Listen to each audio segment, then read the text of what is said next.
श्री राम जय जय राम।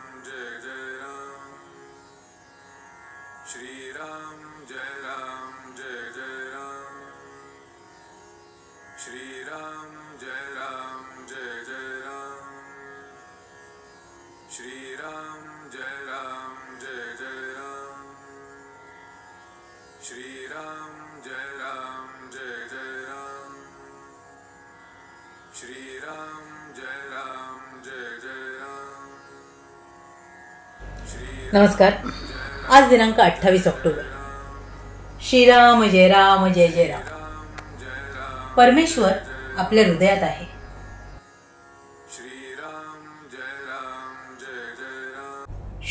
जय राम जय जय राम।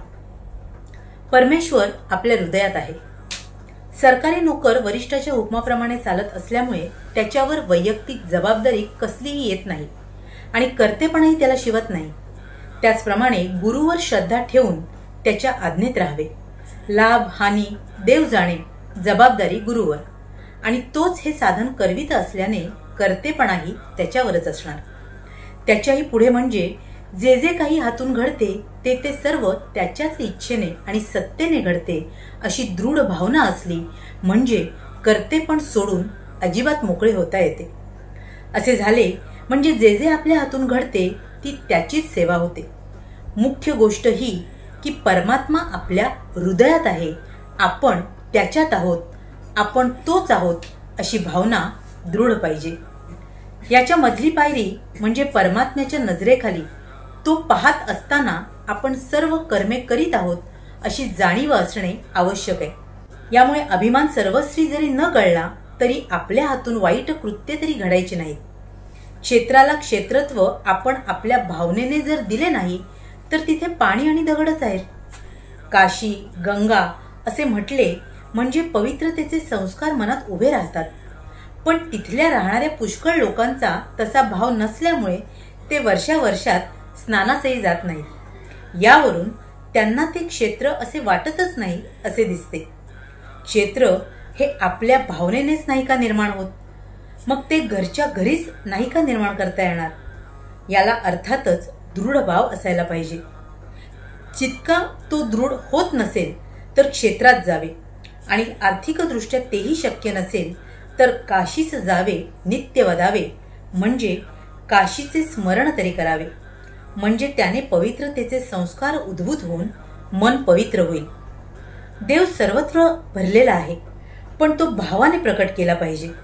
प्रल्हाद, द्रौपदी यांना अगदी खात्री होती की देव आपला सहाय्यकरी आहे, तेव्हा देवाला प्रगट होणेच भाग पडले। सद्गुरू मला सहाय्य करतील अशी तुमची खात्री पाहिजे, म्हणजे त्यांना सहाय्य करावेच लागते। याचा अनुभव घेणे हे तुमच्याच हाती नाही का? स्वार्थाने कर्मे करणे याचे नाव प्रपंच, आणि निस्वार्थपणाने करणे याचेच नाव परमार्थ। जो आसक्तीमध्ये नाही तो निस्वार्थी समजावा। आसक्ती निघण्याची पहिली पायरी असेल तर ती उदासीनता होय। देव आहे असे निशंकपणे वाटणे हे ज्ञान होय। हे ज्ञान भगवंताच्या अनुसंधानात राहिल्याने सहज प्राप्त होते। उपासनेचा काही हेतू असेल तर तो राम आपल्या पाठीमागे उभा आहे ही भावना उत्पन्न करणे हाच होय। श्रीराम जय राम जय जय राम। श्रीराम जय जय राम। महाराज आपल्याला पुन्हा पुन्हा तेच सांगतायत की आपल्याला जर आपल्या भगवंताची प्राप्ती करायची असेल तर आपल्याला आपला अहंकार, आपला कर्तेपणा सोडायला हवा। जे काही घडते आहे ते भगवंताच्या इच्छेने घडते आहे असं म्हणून सारं काही त्याच्या चरणी अर्पण करावं आणि कर्तव्याने आपला प्रपंच करावा, आणि त्याचं फलित जे काही असेल ते स्वीकारावं आणि आनंदात समाधानात राहावं। मुळात परमेश्वर हा आपल्या हृदयातच वास करीत असतो, त्यासाठी इतरत्र कुठेही जाण्याची गरज नसते।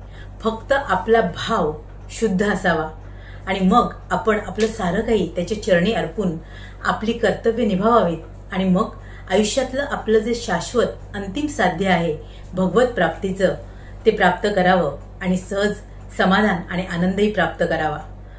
तेव्हा हे असं समाधान आणि आनंद आपल्या गुरूंच्या कृपेने आपल्या आयुष्यात तुम्हा आम्हा साऱ्यांनाच लाभो हीच त्या गुरुचरणी प्रार्थना।